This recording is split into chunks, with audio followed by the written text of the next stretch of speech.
இந்த வீடியோவில் அன்புடைமை அதிகாரம் திருக்குறளிலிருந்து பார்க்க போகிறோம். மொத்தமாக 20 அதிகாரங்கள் தமிழில் இருக்குது. அதில் அன்புடைமை பற்றி இந்த வீடியோவில் பார்க்க போகிறோம். அன்பிற்கும் உண்டோ அடைக்கும் தாழ் ஆர்வலர் புன்கணீர் பூசல் தரும். அன்பை அடைத்து வைக்க தாழ்பால் இல்லை. அன்புக்கு உரியவரின் துன்பத்தை பார்த்ததுமே அன்பு கண்ணீராக வரும். இப்போ ஒருத்தவங்க மேலே ரொம்ப பாசம் வச்சுருக்காங்கன்னா அவங்க கஷ்டப்படுறத பார்த்தோன்னே டக்குன்னு நம்மளுக்கு கண் கலங்கிரும் அப்படிங்கிறத சொல்லிடுறாங்க.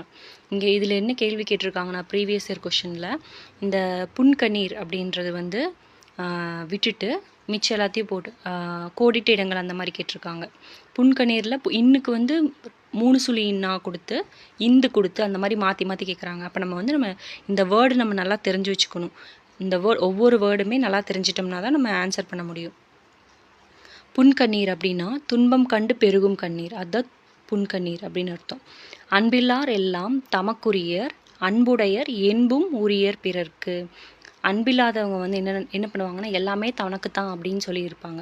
ஆனால் அன்புடையவர்கள் உடல் பொருள் ஆவி எலும்பு உடம்பு எல்லாமே அன்புக்குரியவங்களுக்கு தான் அப்படின்னு சொல்லி இருப்பாங்க. இதில் என்பு அப்படிங்கிறது ரிப்பீட்டடாக கேட்டது. என்பு அப்படின்னு என்னென்னா எலும்பு அப்படின்னு அர்த்தம். அன்பில்லார் எல்லாம் பொருளும் தமக்கே என்பார்கள், அன்புடையவர்கள் தம் உடம்பும் பிறர்க்கே என்பார்கள். இதுதான் இதனுடைய மீனிங்கு. மேலே ஆர்வலர் அப்படின்னு என்னென்னா அன்புடையவர் அப்படின்னு அர்த்தம். இது கேட்டதில்லை, இருந்தாலும் நம்ம தெரிஞ்சு வச்சுக்கலாம். ஸ்கூல் புக்கில் கொடுத்துருந்தாங்க. ஆர்வலர் அப்படின்னா அன்புடையவர் அப்படின்னு அர்த்தம். அடுத்த குறள்.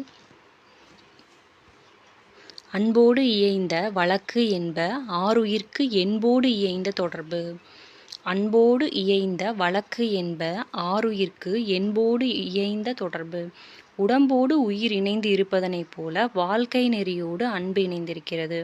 வழக்கு அப்படின்னா என்னென்னா இது ஸ்கூல் புக்கில் கொடுத்தது தான். வழக்கு அப்படின்னா வாழ்க்கை நெறி.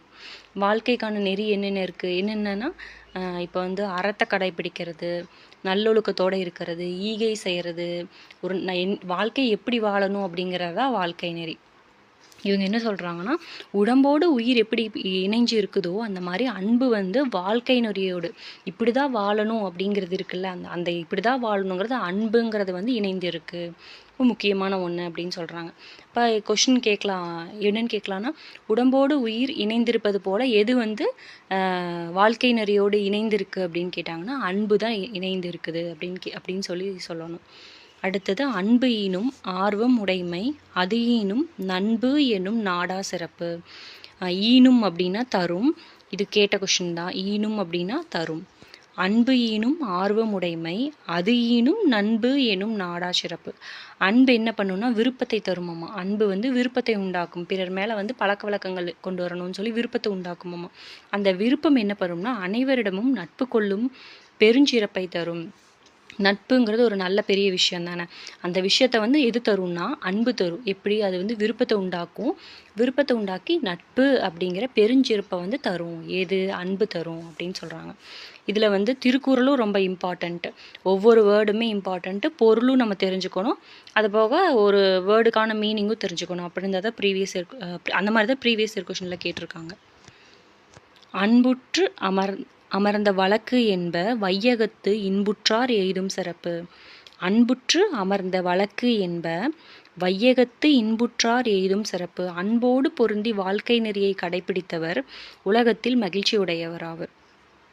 இப்போது வாழ்க்கை நெறி இருக்குல்ல, அந்த வாழ்க்கை நெறி நம்ம இதுக்கு முன்னாடியே பார்த்தோம். உடலோடு உயிர் ஒன்றி இருக்கிறதும் அன்போடு வாழ்க்கை நெறி ஒன்றி இருக்கிறது ஒன்று அப்படின்னு பார்த்தோமா. இங்கே என்ன சொல்கிறாங்கன்னா வாழ்க்கை நெறியோடு அன்பையும் சேர்த்து கடைபிடிச்சோம்னா அந்த உலகத்தில் இருக்கிறவங்க மகிழ்ச்சி அடைவாங்களாம்மா. யார் மகிழ்ச்சி அடைவாங்க? உலகத்தில் மகிழ்ச்சி அடைபவர் யாருன்னா அன்போடு வாழ்க்கை நெறியையும் அன்பையும் சேர்த்து கடைபிடிக்கிறவங்க தான் உலகத்தில் மகிழ்ச்சி அடைவாங்க அப்படின்னு சொல்லி இதில் சொல்கிறாங்க. அடுத்த திருக்குறள். அறத்திற்கே அன்புசார் என்பர் அறியார் மரத்திற்கும் அஃதே துணை. இது கேட்ட கொஷின்.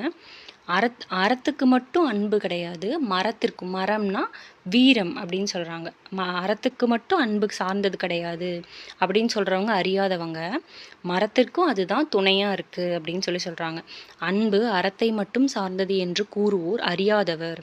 வீரத்திற்கும் அன்பு தான் துணை. கருணை வீரம் இரண்டிற்கும் அன்பு தான் அடிப்படை அப்படின்னு சொல்கிறாங்க. இது வந்து அன்பு அறத்திற்கு மட்டுமன்று மரத்திற்கும் துணை அப்படின்னு க்ரீன் கலரில் அண்டர்லைன் பண்ணியிருக்கிறது தான் கேட்ட கொஷின், ப்ரீவியஸ் இயரில் கேட்ட கொஷின். அடுத்து என்பிலதனை வெயில் போல காயுமே அன்பிலதனை அறம் அப்படின்னு சொல்கிறாங்க. இதில் என்ன சொல்கிறாங்கன்னா, என்பு அப்படின்னா என்னென்னா முன்னாடியே பார்த்தோம். என்பு அப்படின்னா வந்து எலும்பு. என்பிலதனை எலும்பு இல்லாததை வெயில் வந்து வாட்டுமாமா, வாட்டுற மாதிரி அன்பில்லாதவங்களை வந்து அறம் வந்து வாட்டுமாமா. என்பில்லாத உயிர்களை வெயில் வருத்தி எடுக்கும், அதுபோல அன்பில்லாத உயிர்களை அறம் வருத்தி எடுக்கும் அப்படின்னு சொல்கிறாங்க. அடுத்த குறள், அன்பகத்து இல்லா உயிர் வாழ்க்கை வன்பார்க்கன் வற்றல் மரம் தளிர்த்தற்று. அன்பகத்து இல்லா உயிர் வாழ்க்கை வன்பார்க்கன் வற்றல் மரம் தளிர்த்தற்று அப்படின்னா, பாலை நிலத்தில் உள்ள வாடிப்போன மரம் தளிர்க்காது. அதுபோல் நெஞ்சில் அன்பு இல்லாத மனிதர் வாழ்க்கை வந்து தளிர்க்காது. பாலை நிலத்தில் எப்படி வந்து ஒரு வாடிப்போன மரம் திருப்பி வந்து தளிர்க்காதோ, நெஞ்சில் அன்பு இல்லை அப்படின்னா அந்த வாழ்க்கை வந்து தளிர்க்காது. அன்பு தான் எல்லாமே அப்படிங்கிற மாதிரி சொல்கிறாங்க. வற்றல் மரம்னா வாடிய மரம் அர்த்தம். வற்றல் மரம்னா வாடிய மரம். வன்பார்க்கன் அப்படின்னு என்ன மீனிங்னா, வன்மையான பாலை நிலம், அதுதான் அந்த வன்பார்க்கன் அப்படிங்கிறதுக்கு மீனிங். அதை எப்படி பிரிச்சிருக்காங்கன்னா, வன்பால் கூட்டல் கண் அப்படிங்கிறது பிரிச்சிருக்காங்க. அதனுடைய மீனிங் வன்பார்க்கன்னா என்னென்னா வன்மையான பாலை நிலம் அப்படிங்கிறது. இது எத்தனாவது இது எழுதலை, இது நீங்கள் நோட் பண்ணிக்கோங்க. வன்பார்க்கன்னா வன்மையான பாலை நிலம். இது வந்து வேற்றுமை உறுப்பு 7வது வேற்றுமை உறுப்பு கண் இருக்குல்ல, அது சொல்லுது. வேற்றுமை உறுப்பு இது எதுன்னு கேட்டாங்கன்னா இலக்கண குறிப்பில் 7வது வேற்றுமை உறுப்பு. கேட்ட கொஸ்டின் என்னென்னா, அன்பகத்து இல்லா அப்படிங்கிறது வந்து பிரித்து எழுத சொல்லுவாங்க. அன்பு கூட்டல் அகத்து கூட்டல் இல்லா அப்படின்னு பிரித்து கரெக்டாக எழுதணும். இது அவ்வளோதான். புறத்துறுப்பு எல்லாம் எவன் செய்யும் யாக்கை அகத்துறுப்பு அன்பில்லவருக்கு. இது கோடிட்ட இடங்கள் மாதிரி விடுபட்டதை கேட்பாங்க குறளில். அன்பில்லவருக்குன்றதை விட்டுட்டு மிச்சம் எல்லாத்தையும் கேட்டிருப்பாங்க. நம்ம அன்பில்லவருக்குன்னு கரெக்டாக எழுதணும். அப்போ நம்ம வந்து குறளை நல்லா படித்தோம்னா தான் நம்ம இதுக்கு ஆன்சர் பண்ண முடியும். புறத்துறுப்பு எல்லாம் எவன் செய்யும் யாக்கை அகத்துறுப்பு அன்பில்லவருக்கு. நெஞ்சில் அன்பில்லாதவர்களுக்கு கை கால் முதலிய உடல் உறுப்புகள் இருந்து என்ன பயன் அப்படின்னு கேட்குறாங்க. புறத்துறுப்புனா என்னென்னா கை கால் இதெல்லாமே சொல்கிறாங்க. புறத்துறுப்பு எல்லாம் எவன் செய்யும்னா என்ன பயன். யாக்கை உடலில் கை கால் இருந்து என்ன பயன். அகத்துறுப்பு அன்பில்லவருக்கு, உள்ளத்தில் அன்பில்லை அப்படிங்கிறப்ப இதெல்லாம் இருந்து என்ன பயன் அப்படின்னு சொல்கிறாங்க. இதுதான் இந்த குறளுக்கான மீனிங். அடுத்து லாஸ்ட்டு, அன்பின் வலியது உயர்நிலை அஃதில்லாருக்கு என்பு தோல் போர்த்த உடம்பு. அன்பின் வலியது உயிர்நிலை அஃதில்லாருக்கு என்பு தோல் போர்த்த உடம்பு. அன்பு செலுத்துவது தான் உயிர் உள்ள உடல், அன்பு இல்லாதது வெறும் எலும்பும் தோலும் தான் அப்படின்னு சொல்கிறாங்க. அப்போ வந்து இதில் எப்படி கேட்கலான்னா, அந்த அன்பின் வலியது உயிர்நிலை அஃதில்லாருக்குன்னு போட்டுட்டு கீழே வந்து என்பு தோல் போர்த்த உடம்பை விட்டுட்டாங்கன்னா அதை நம்ம ஃபில் பண்ணுற மாதிரி இருக்கும் திருக்குறள். அப்போ நம்ம ஃபுல்லாக படிக்கணும். அன்பின் வலியது உயிர்நிலை அஃதில்லாருக்கு என்பு தோல் போர்த்த உடம்பு. அன்பு செய்வது தான் உயிர் உள்ள உடல், அன்பு இல்லாதது வெறும் எலும்பும் தோலும் தான் அப்படின்னு சொல்கிறாங்க. இதுதான் இந்த குறளுக்கான மீனிங்.